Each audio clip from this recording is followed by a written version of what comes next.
France Inter. Anthony Bélanger, l'histoire du monde.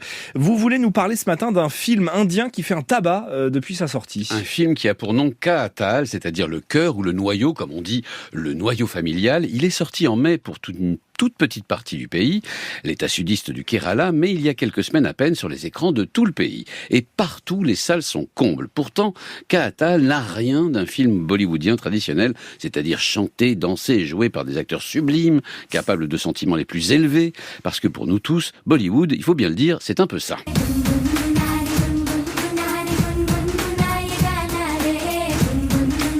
Alors, il a quoi ce film de si différent de ce qu'on connaît ?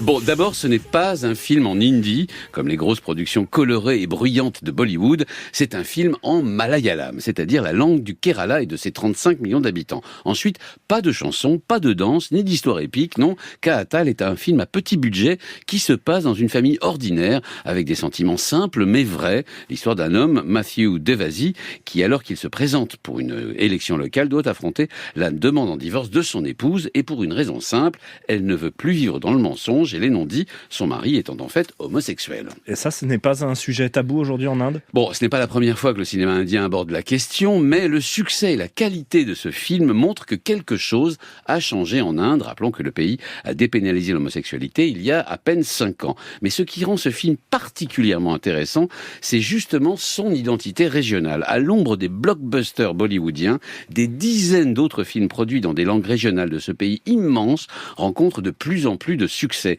Ce que Bollywood ne peut traiter frontalement, ce sont ces films à petit budget, à l'écriture subtile, au sujet plus osé, qui s'en chargent. C'est même devenu une sorte de spécialité pour les films du Kerala. Alors, vous nous parlez de cette région de l'Inde depuis le début. Pourquoi tout particulièrement le Kerala ? Alors, le Kerala a une histoire très singulière. C'est un des seuls États de l'Union indienne à avoir été dirigé pour l'essentiel de son histoire moderne par le Parti communiste indien, ce qui signifie des politiques de santé et d'éducation anciennes et massives. Les habitants du Kerala ont d'ailleurs le niveau de vie le plus élevé de l'Inde. Il y a donc là-bas une classe moyenne moderne et cultivée qui entend bien qu'on parle d'elle-même. C'est exactement ce que propose le cinéma en malayalam, une sorte d'avant-garde à l'image de l'État du Kerala tout entier. D'où peut émerger ce genre de film. Donc, merci Anthony Bélanger.